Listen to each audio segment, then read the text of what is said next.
Today, you will learn how to highlight repeated words in Word. The simplest method is to use Word's Find feature. Press Ctrl plus F on your keyboard. This opens the search box. Type the word you want to check. If that word appears many times, Word will show you all the places where it is used. This is already helpful, but if you want repeated words to stand out more clearly, you can highlight them.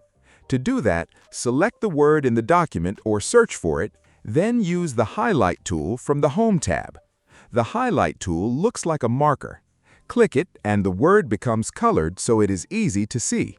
This is great when you want to manually review a word that appears often in your document.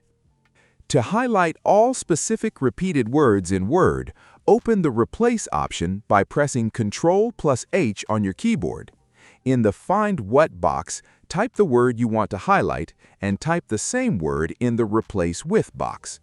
After that, click the More button to open extra options, then choose Format and select Highlight.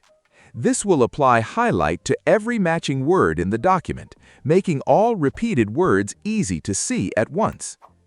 If this video helped you, please like the video and subscribe to the channel.